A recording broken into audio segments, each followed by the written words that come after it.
Halo teman-teman, kembali lagi di channel Potterium.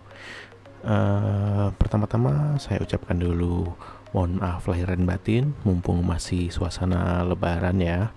Nah, jadi video kali ini kita akan membahas konten-konten yang sebelumnya sudah kalian vote sendiri dari vote yang saya posting beberapa hari lalu di YouTube.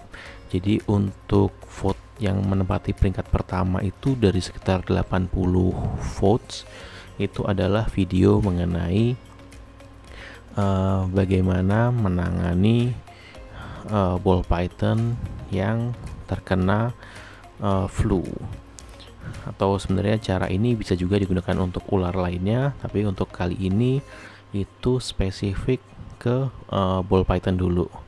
Nah, untuk konten yang lain jangan khawatir, nanti akan saya bikin juga, akan saya usulkan. Nah, sementara ada beberapa komentar yang cukup menarik. Jadi misalkan dari Dian Ramadan, dia bilang masukannya fokus edukasi ball python karena suka dengan konten BP-nya.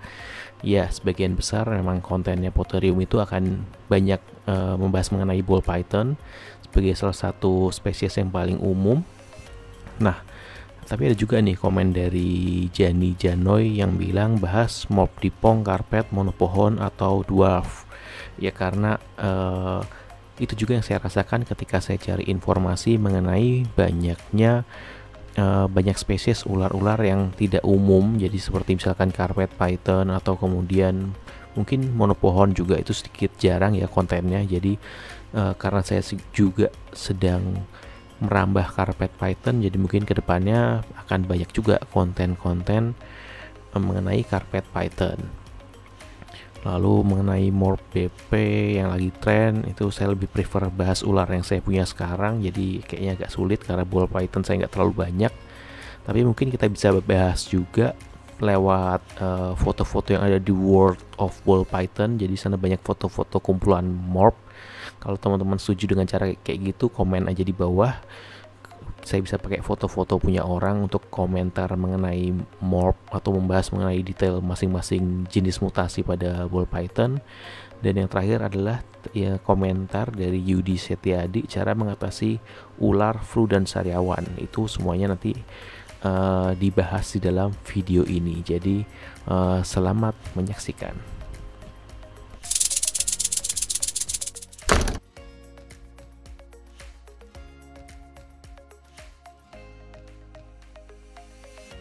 Jadi kita akan membicarakan mengenai respiratory infection pada ball python. Jadi kalau teman-teman masih ingat dari video yang lalu, ini adalah fire specter ball python yang kena infeksi pernafasan. Nah, jadi ciri-cirinya apa infeksi pernafasan itu? Jadi kita mungkin mengenalnya istilahnya sebagai BP yang kena flu atau pilek. Tapi kalau kita cari ke banyak literatur asing atau sumber-sumber di forum-forum ball python luar negeri, kebanyakan menyebutnya sebagai respiratory infection. Nah, respiratory infection itu ciri-cirinya adalah bubbling. Jadi seperti video yang saya saya kasih lihat kemarin, sekarang bisa dilihat di layar. Jadi dia bernafasnya ada lendirnya, lendir berlebih di mulut. Jadi jangan salah, kalau ball python seperti kita juga di mulutnya pasti ada lendir. Nah, tapi kalau lendirnya itu berlebih dan kental, itu berarti ciri-cirinya dia kena respiratory infection. Nah, tapi bukan berarti kalau ada lendirnya, nah bisa kalian lihat nggak tadi, dia nyembur sedikit kayak gitu. Nah, itu adalah contoh dari adanya gangguan pernafasan. Nah, kemudian sering bernafas dengan mulut terbuka, atau juga sering dia bernafasnya berat seperti barusan, mendongakkan kepala, jadi kayak kepalanya tegak lurus, misalkan tegak lurus ke atas gitu terus. Nah, itu, dan juga menggesekkan moncongnya ke kandang. Tuh, seperti yang kalian lihat sekarang, dia sedang menggosok-gosokkan moncongnya ke dinding. Nah, jadi mungkin teman-teman kalau nggak pernah ngeliat ular yang aneh-aneh itu bisa ngeliat kandangnya. Jadi mungkin ada semacam lendir, kemudian ada kotoran pada dinding kandang, kemudian bau-bau yang agak amis gitu karena ini lendir. Jadi mungkin seperti itu ciri-cirinya. Dan penyebabnya apa? Penyebabnya itu bisa jadi dari jamur, kemudian dari bakteri, dan dari virus.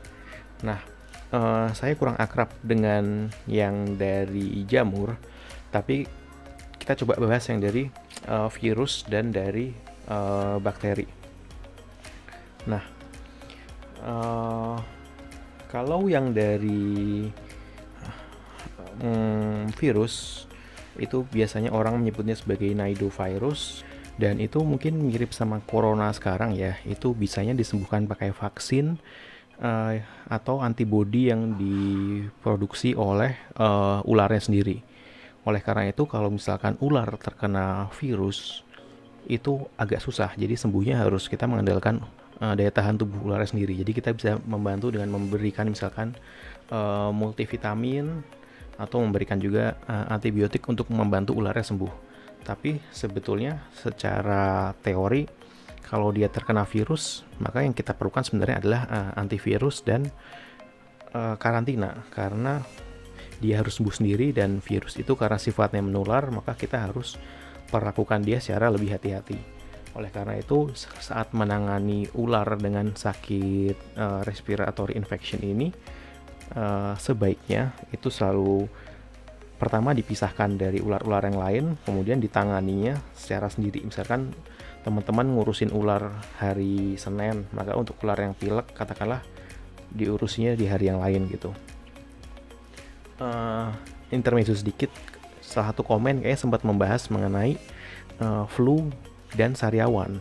Nah, pada ular-ular kayak semacam retik yang lebih powerful dan lebih suka nyundul ya. Jadi ketika mereka flu, terus mereka mau gesek-gesekan moncongnya untuk membersihkan lendir itu tadi, biasanya karena terlalu kencang itu membuat terjadinya infeksi yang akhirnya jadi sariawan. Tapi kalau di BP kayaknya lumayan jarang ya sampai pilek sampai sariawan. Tapi itu bisa dibantu dibersihkan dengan cotton bud. Nah, kemudian yang kedua yang saya mau bahas itu masalah dari bakteri. Nah, jadi seperti yang kita ketahui, kalau kandang ularnya kurang bersih, misalkan banyak kotoran dan lain sebagainya, itu bisa jadi mendorong terjadinya pertumbuhan bakteri-bakteri jahat. Jadi karena kandangnya sudah lembab, kemudian kita kasih pemanas, jadi panas dan lembab itu tempat berkembangnya bakteri. Jadi jika ularnya ada gejala kena gangguan pernafasan, itu sebaiknya teman-teman pakai alas kandang yang bersih seperti ini, pakai kertas. Dengan menggunakan kertas itu lebih mudah kita pantau ada bekas lendir. Kemudian kalau substratnya atau media kandangnya menggunakan kokopit, itu biasanya akan menempel di mulut karena mulutnya sedang ada lendirnya. Nah, itu yang kita coba hindari. Jadi selama kita curiga ularnya sakit, itu gunakanlah alas kertas dengan kertas yang polos seperti ini, kertas bersih. Jadi kita bisa memantau keadaan ularnya. Ini udah lumayan ya ular ini, jadi dia udah nggak ngedongak-dongak lagi, tapi masih kayak gesek-gesek moncong, terus kayak tadi ngeluarin lendir. Nah, tapi ini udah jauh lebih baik daripada sebelumnya. Nah, oke, jadi tadi kita udah bahas ciri-cirinya, kita udah bahas penyebabnya. Nah, pengobatannya gimana? Nah, ini ada beberapa cara. Banyak teman-teman kita yang pakai cara tradisional, banyak juga yang pakai cara medis. Jadi kalau saya sendiri di sini penanganannya ada 5 langkah. Beberapa bisa dibolak-balik, beberapa enggak. Oke, jadi yang pertama itu karantina. Ular yang sakit itu langsung dikarantina, dipisahkan di ruangan yang lain, kemudian handlingnya pakai sarung tangan, pakai hand sanitizer. Kayak kita memperlakukan ini aja, maksudnya kita sekarang lagi jaga-jaga dari penyakit COVID-19. Jadi kayak gitu. Kemudian yang kedua, ganti alas kandangnya, ganti dengan alas kandang yang terbuat dari kertas. Jadi tidak ada kokopit yang menempel di mulut, tidak ada gangguan kokopit tertelan dan lain sebagainya. Ganti kandang, ganti alas kandang. Kemudian saat kalian mengganti kandang itu pastikan kandangnya tidak ketukar sama ular lainnya. Jadi kandangnya hanya untuk kandang ular ini saja gitu. Dan apa namanya, kandangnya misalkan kalian bersihkan, itu bersihkan kandangnya menggunakan cairan disinfektan. Misalkan dengan rubbing alkohol, bisa dibersihkan, disemprot dulu dengan alkohol, biarkan 1 menit baru dilap kembali, atau menggunakan, biasanya saya gunakan Biclean, itu secukupnya, direndam dengan Biclean kurang lebih 10 menit, kemudian dijemur sampai kering. Nah, itu wajib. Jadi kandang harus selalu bersih dan kering. Nah, dan di sini teman-teman nggak lihat ada tempat minum kan? Kenapa nggak ada tempat minum? Nanti itu akan saya bahas sebentar. Nah, terus yang ketiga itu pastikan suhunya optimal. Jadi jangan sampai kandang ular itu terlalu dingin dan kelembabannya normal. Jadi kalau di Indonesia harusnya kelembabannya udah normal, nggak ada masalah. Jadi di kandang sekarang tanpa water bowl itu biasa, tanpa kelembaban tambahan sudah cukup. Dan yang penting adalah pastikan ventilasinya cukup. Jadi kalau misalkan kita pakai kandang Gex seperti ini, itu ventilasinya udah cukup banyak kan, itu oke, itu nggak ada masalah. Jadi pastikan ular kandangnya cukup hangat dan cukup ventilasi serta kelembabannya tidak berlebihan dan tidak kurang. Nah, kemudian yang berikutnya adalah saya biasanya jarang menyarankan, tapi dimandikan.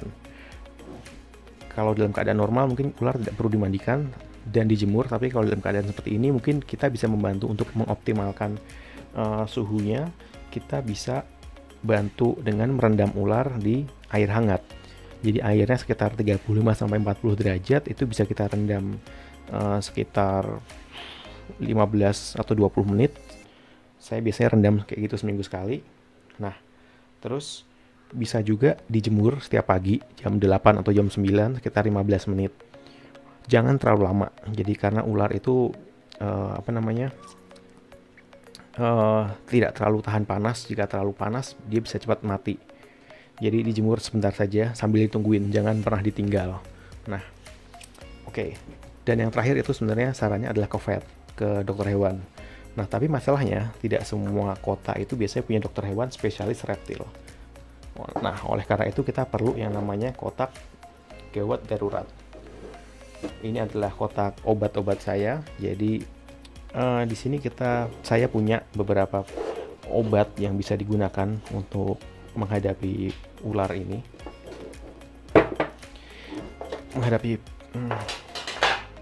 Nah, ini buat makanan darurat untuk hewan reptil herbivora. Nah, yang pertama ada 3 jenis obat yang saya gunakan. Oke, yang pertama itu adalah Bytril 5%. 5%. Ini udah agak jelek, tapi saya udah selesai pakai ini. Bytril ini bagus diberikan secara oral, jadi lewat mulut, bisa disuntikan atau dicampur ke minum. Itu sekitar mungkin 1 mg atau 2 mg per liter air kalau dicampur ke minum. Atau kalau disuntikan biasanya saya pakai suntik yang tadi itu, yang segini, yang 1 ml itu disuntikannya masuk ke mulut ular, jadi agak dalam ke kerongkongan biar nggak dimuntahkan lagi. Tapi saya jarang pakai ini disuntikan, jadi saya pakai ini itu Bytril itu dikasih ke minum. Jadi kenapa sekarang kalian lihat tidak ada tempat minum ya, karena saya kasih minumnya seminggu sekali itu dengan air yang sudah dicampur dengan Bytril 5% ini. Jadi dengan demikian bisa saya pastikan dia akan minum air yang dicampur dengan Bytril ini, karena dia sudah haus, sudah semingguan. Ya mungkin seminggu atau 3 atau 5 hari lah boleh. Itu yang pertama, Bytril. Kemudian yang kedua itu adalah Teramisin. Ini obat legend banget nih. Kayak kalau teman-teman udah lama main reptil pasti udah tahu dengan yang namanya Teramisin. Ini sebenarnya harusnya obatnya larutan intramuskular ya, harusnya. Di sini ada keterangannya. Jadi harusnya obat ini itu disuntikkan ke otot. Jadi tapi ternyata rupanya banyak orang yang ngasihnya itu oral juga. Jadi lewat diberikan ke mulut, disuntikan ke mulut.